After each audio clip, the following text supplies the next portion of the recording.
The video that made everyone want me dead. My mother is 53 and has 3 daughters. I'm the youngest. She dotes on my sisters but has beaten me since I was a child. I once thought I wasn't her real daughter, so I secretly did a DNA test. The results confirmed I am indeed her biological child. When Grandma tried to stop Mom from hitting me, Mom showed her a video. Grandma immediately backed off and told Mom to beat me to death. When Grandpa intervened, Mom showed him the same video. After watching it, he begged Mom to kill me too. I don't understand why everyone wants me dead. What could possibly be in that video? Chapter 1. Still breathing? What a shame. Should have finished the job. Those were the first words I heard when I woke up in the hospital. This was the 20th time my mother had beaten me so badly I needed medical attention. This time, I'd spilled a drop of soup at dinner. It sounds insane, but it's true. I stared into her cold eyes, searching for even a hint of remorse. All I found was disgust and disappointment that I'd survived. Mom has hated me since I was small. I can't even call it dislike, it's pure hatred. From my earliest memories, she's either hitting me or screaming at me. But with my sisters Rachel and Sarah, they get everything they want. Mom makes them homemade soup when they're sick. When I had cramps so bad I was covered in cold sweat, she said, "Good, I hope it kills you." My sisters wear designer clothes. I get thrift store jeans, washed until they're practically white. Mom even encourages them to bully me. I used to think maybe I was adopted, so I secretly took her hair for a DNA test. But the results were clear, I am definitely her biological daughter. I made lists of possible reasons she hates me. Maybe Dad had an affair and the woman looked like me. I followed Dad for weeks. No affair. I couldn't find any explanation for her violence. So I endured it. Year after year. Beating after beating. I tried getting help. Grandma initially felt sorry for me and scolded Mom. This is insane. What kind of mother beats her child like this? Mom said nothing. Just pulled out her phone and showed Grandma a video. Grandma's face went ice cold. She stopped defending me immediately and instead shouted, "Beat her. Beat her to death." Grandpa tried to intervene too. Same result. After seeing the video, he begged Mom to kill me. Everyone I've asked for help after seeing that video. They all want me dead. Even my sisters watch Mom beat me with complete indifference. Their eyes are as cold as hers, like they're all waiting for me to die. I've racked my brain trying to understand why. At least Dad protected me. But he travels constantly for work, leaving me vulnerable to Mom's rage. Somehow, I've survived all these years. The memories flooded back as I lay there, covered in bruises. Mom just stood there, cold and unmoved. I couldn't help asking again, "Mom, why do you hate me so much? Tell me what I did wrong. I'll change." I genuinely wanted to know. She laughed at my tears. "I beat you because I want to. Too bad you didn't die." Her words were empty of emotion. My hope dimmed. This time, she'd really tried to kill me. I'd managed to call my boyfriend Ethan, and he'd saved my life. Speaking of which, Ethan burst through the door with several police officers. The lead officer approached Mom with handcuffs. "Mrs. Morrison, you're under arrest for domestic violence and assault." Mom's expression didn't change. No fear, no concern. Ethan looked at me, bruised everywhere, arm and leg in casts, and exploded at Mom. "How could you do this? Is Harper even your daughter? You're a monster. You don't deserve to be called a mother."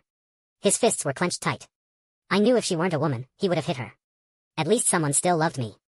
That made the pain bearable. The police pressed Mom for answers, but she stayed silent. Frustrated, Ethan turned to them. "I'll testify. I've seen Harper injured countless times. Domestic violence cannot be tolerated. She needs to be prosecuted." Mom's laughter cut him off. She slowly pulled out her phone and beckoned to Ethan. "Come here. Let me show you something." My blood ran cold. I grabbed Ethan's sleeve, my voice shaking. "Don't go. Don't look." I knew. What would happen if he saw that video? He'd change. Ethan looked confused by my terror. But he squeezed my hand reassuringly. "Harper, don't be scared. I'll protect you." He sounded so certain, but I couldn't let go. "Ethan, please, I'm begging you. Don't go." The more frightened I became, the more curious he got. Despite my pleas, he walked over to Mom. "Fine, let's see what could possibly justify a mother trying to murder her own daughter." He took her phone and started watching. I watched his face, clinging to hope. Maybe he'd be different. Maybe he'd still love me after seeing it. I was wrong. His eyes widened as he watched. In just minutes, his entire expression changed. He looked at Mom in shock. She nodded. When he turned back to me, all the love and concern had vanished from his eyes. After returning the phone, he bowed to the officers in apology. "I'm sorry. I was mistaken. There's no abuse here. Just a misunderstanding between mother and daughter." The police looked skeptical, glancing at me. But I felt like I'd swallowed broken glass. I couldn't speak. With Ethan recanting, who would believe me? He continued, "Just a family disagreement. We'll handle it ourselves." Without evidence, the police removed Mom's handcuffs and left. Ethan's face was cold now. Then, in front of me, he dropped to his knees before Mom. Ma'am, you did the right thing. She deserves to die. Kill her. Tears streamed down my face. Ethan, why? Why are you abandoning me too? He wouldn't even look at me, just repeated coldly, you deserve to die. My heart shattered. Ethan had become like all the others who'd seen the video. I remembered when he first discovered my injuries. He'd sworn to protect me forever, even from my own mother. I'd asked, you really won't give up on me? He'd smiled. Never. Your family treats you badly, so I'll treat you 100 times better. I'll make up for everything. He promised to save me from this hell. But now he was just like the rest, begging for my death. The seed of doubt that had been growing for years finally bloomed. What video could make everyone, even those who loved me, want me dead? I broke up with Ethan. He agreed immediately. I spent several more days in the hospital. Mom and my sisters were nowhere to be found. Thank God Dad came back from his business trip. He rushed straight from the airport to the hospital. His eyes filled with tears as he looked at my injuries, gently touching my head. I'm so sorry, sweetheart. Daddy couldn't protect you. I don't know how to stop your mother. Dad looked devastated, tears falling. But I didn't blame him. He was the only person in my family who loved me, who never abandoned me. Whenever Mom beat me, Dad would try to shield me. But she was his wife. He couldn't exactly have her arrested. All he could do was protect me when he was home. But work kept him away so often. Still, he gave me reason to keep living. I'd thought about running away countless times, but Dad's love kept me hanging on. Thinking of the video, I grabbed his hand. Dad, can you promise me something? He smiled. Anything. 100 things if you want. I stared into his eyes intently. Promise me you'll never watch the video on Mom's phone. Promise you won't leave me. What video? Just promise you won't watch it. Okay. I promise. I won't watch it. Will you always love me? Of course. I'll always love you. He promised. I thought as long as Dad didn't watch it, I'd still have someone who loved me. He even offered to buy me my own apartment, keep the address secret from Mom so I'd be safe. I agreed. But I never imagined that despite his promises, everything would change the next day. Chapter 2. When I was discharged, Dad didn't come to pick me up. I figured he was busy. I limped home to find Mom hurling a glass bottle at me. It hit my still healing arm. I gasped in pain. She sat on the couch, glaring. Should have stayed away and died. Hurt and desperate, I looked to Dad for help. But this time, he said nothing. Emboldened, Mom grabbed my crutch and shoved me to the ground. I cried out, Mom, why? Why do you do this? Haven't you hurt me enough? Do you really need me dead to be satisfied? She spat at me and started beating me. With the crutch. I wish you were dead. Why did you come back? Just to annoy me? Each blow was agony. My screams echoed through the house. And Dad just sat there reading his newspaper, not even trying to stop her. I called out desperately, Dad. Dad, help me. I waited for him to rush over and protect me like always. But he didn't. He just said flatly, you upset your mother. Let her get it out of her system. His words hit me like lightning. The last thread holding me together snapped. Had Dad watched the video too? Through my tears, I confronted him. Dad, did you watch it? The video? You promised. You said you'd take me away from here. At those last words, I saw Mom's hands tremble. Dad walked over and kicked me. He looked at me like a stranger, all love gone from his eyes. What video? You just need discipline. Let your mother beat some sense into you. Just like the others, Dad was telling Mom to kill me. I knew then had seen the video. Otherwise, he'd never treat me this way. My sisters came home then. As usual, they glanced coldly at me on the floor and went to their rooms. Mom beat me until she was exhausted. Dad helped her to their bedroom, his arm around her waist. Today's beating had reopened wounds that hadn't healed. Everyone in this house was content to watch me suffer. And I didn't even know what crime I was supposed to have committed. I felt frozen. Even Dad had abandoned me. There was no reason to stay anymore. I packed my things, planning to leave in the middle of the night. Passing Dad's study, I saw light under the door. Something made me creep closer and peek through the crack. Mom's phone was playing that video. I watched secretly and saw something that would haunt me forever. Now I understood why Mom wanted me dead. I didn't make it out that night. Mom caught me, and the beating that followed was savage. With Dad gone, she held nothing back. She used everything within reach as a weapon, screaming the whole time. Die already. Just die. Should never have had you. Nothing but bad luck. I heard her curses mixing with the sound of my bones breaking, staring numbly at the dark ceiling. I was too devastated to feel physical pain anymore. The commotion woke my sisters. They stood beside Mom, looking down at me being beaten. As always, silent observers. I knew it was pointless to beg them for help. They'd just ignore me. After all these years, I was tired. This time, I didn't beg or struggle. I accepted every blow. I whispered, go ahead, Mom. Beat me to death. She paused for a second, surprised, but the coldness quickly returned. As I lost consciousness, I heard voices. All saying the same things, good job. About time. Should be dead. I thought this was finally it. For me, death might be freedom. But I woke up again, in an unfamiliar room. This time with tubes and monitors attached everywhere. Still alive. A female officer sat beside my bed. Seeing me awake, she immediately showed concern. You're awake. Don't worry, you're safe here. No one will hurt you. I'm Officer Kim. I need to ask you some questions. This was a secure hospital ward arranged by police. I nodded weakly. How did I get here? Officer Kim explained, your neighbors called 911. We have evidence of your mother's abuse. She's in custody. She paused, sighing. Thank God we got there in time. A few minutes later and you'd be dead. I was grateful she'd saved me. Apparently, I wasn't meant to die yet. Officer Kim asked why I'd never reported the abuse. I laughed bitterly. I tried. But everyone stopped me. No one would testify that Mom abused me. They all wanted her to kill me. First, I'd hoped my grandparents would save me. But after seeing the video, they cut off all contact. I never saw them again. Then Ethan. Same result. After our breakup, I tried reaching out to him again. He wouldn't tell me why, and eventually moved away. Finally, I tried to save myself. But I failed to escape that night. I told Officer Kim everything. She went from shocked to furious to deeply sad. Before leaving, she held my hand and promised, I'll get justice for you. She said I could watch when they questioned Mom, to see her confess. Days later, someone brought me interrogation footage. But the content was nothing like Officer Kim's confident promises. In the video, Officer Kim glared at Mom angrily. Mrs. Morrison, we've confirmed you and Harper are biological mother and daughter. What possible reason could you have for beating your own child? Mom just laughed. Officer Kim slammed the table. People like you don't deserve to be mothers. If you didn't want children, why have them just to torture them? Mom actually looked surprised. For once, she said something different. You're right. I don't deserve to be a mother. Should never have had her. Then Mom beckoned Officer Kim over, just like with the others. She showed her the video. Officer Kim's reaction was identical, pupils dilated in shock. After watching, the interrogation room fell silent. You could have heard a pin drop. Finally, Officer Kim walked over and removed Mom's handcuffs. You're free to go. Mom was released without charges. Watching this, I felt nothing. Not shock, not rage. Just emptiness. I'd expected this ending. When I saw Officer Kim a week later, she looked haggard and couldn't meet my eyes. I actually smiled. It's okay. I'd known this would happen. A month later, I was fully recovered. Coming home, I found Mom and Dad on the couch.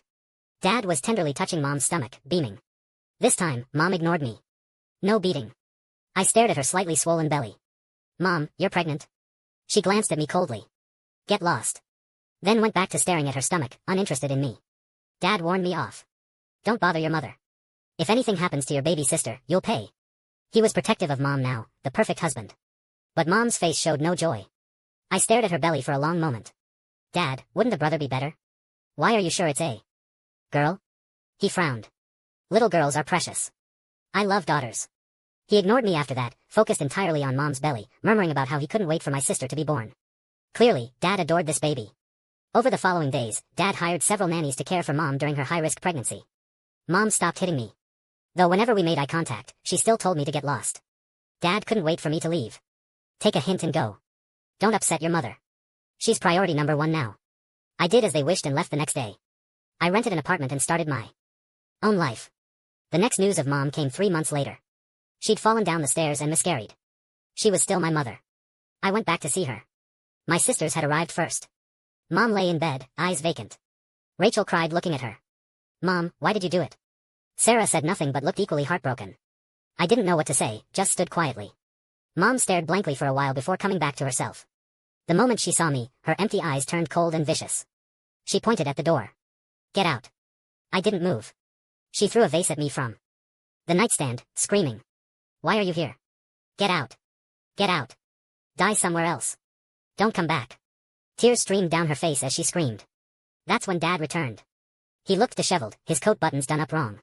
But his eyes held no concern for mommanly rage. Dad kicked us 3 daughters out. I hid by the door, watching. Dad slapped Mom across the face. He roared, you bitch. Why didn't you protect my child? Mom held her reddening cheek, glaring at Dad with pure hatred. I'd never seen her look at him that way. I'd always thought they were a loving couple. Mom's defiance only enraged Dad more. Linda Morrison, didn't I tell you to protect that baby? I've been too soft on you. You've forgotten your place. Mom just laughed coldly at his fury. Her lack of remorse made Dad even angrier. He grabbed her throat. Bitch. Since the baby's gone, either die with it or give me another one.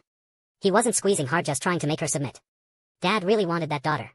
But Mom didn't submit. She spat in his face. The bloody spit hit him square in the face. Mom's eyes bulged as she snarled, "Robert Morrison, keep dreaming. That baby deserved to die. She deserved it."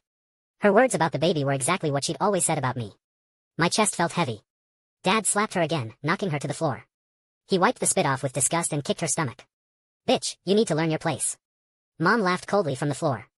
"You think you're any better? You're just an animal who couldn't even spare his own daughters." Dad's pupils contracted sharply. He stared at her, testing. "What did you say?" Mom struggled to her feet.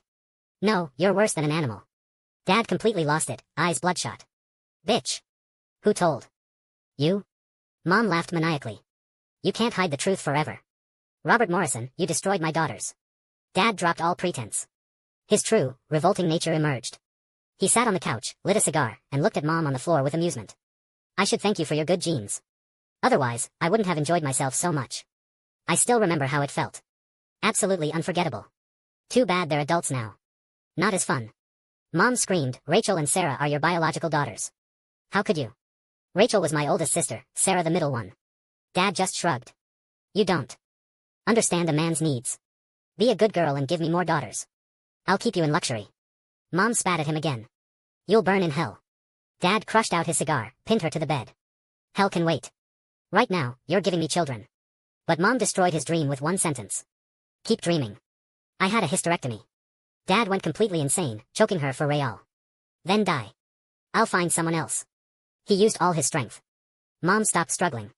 That's when I burst in with the police. Dad was shocked, threatening to sue for trespassing. Officer Kim showed him the warrant. "Robert Morrison, you're under arrest. For child sexual abuse, financial crimes, and attempted murder." Dad was taken away. Officer Kim later told me she deliberately released Mom to use the pregnancy to trap Dad.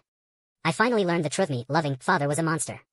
Publicly a successful businessman, privately involved in unspeakable crimes. With his connections, police had to investigate carefully. But they finally had evidence. 3 months later, Robert Morrison was sentenced to death by lethal injection. I went to see him. Even facing death, his eyes held that sick hunger when he looked at me. Such a waste. Almost had you too. Should have forgotten about that baby. Still no remorse. I couldn't understand how a father could be such a monster. Pedophilia. His own daughters. I asked, "You're about to die. No regrets?" He laughed darkly. "I'll have my fun even in death." I felt sick. How did my sisters and mother fall into this monster's hands? I left without another word. No point talking to an animal. But I cursed him as I left. "You won't rest in peace. You'll burn in the deepest hell for eternity." On execution day, we 4 women attended. When the injection was administered and Robert fell, Mom's eyes finally showed life again. Rachel and Sarah breathed sighs of relief. All 3 looked at me with guilt in their eyes.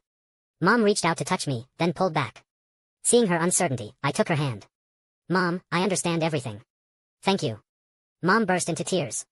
My sisters cried too, apologizing over and over. But I didn't blame them. I knew the truth now. Everything they did was to protect me. I wasn't unloved. I had my mother's and sister's greatest love. Against Robert's power and connections, treating me cruelly and driving me away was the only way to protect me. They stopped me from calling police because the house was full of his people. He would have killed me before help arrived. The neighbor's call only worked because Robert was out that night. The video that changed everyone's attitude? It showed my sisters being abused by Robert. Ethan's reversal was due to Robert's threats. He would have been killed otherwise. I don't blame him. He did what he could. Later, while helping Mom recover, I learned Robert had forced her through multiple abortions. He was truly evil. Whenever Mom got pregnant, he'd have the gender tested. Boys were aborted. Only girls were kept. The last baby was a girl. That's why Robert's attitude toward me changed. He preferred to watch his victims grow up, then destroy them slowly. Mom couldn't let another child suffer, so she miscarried. Deliberately. Thank God that monster is dead. Mom and my sisters are finally free. From now on, our lives will only get better. The end.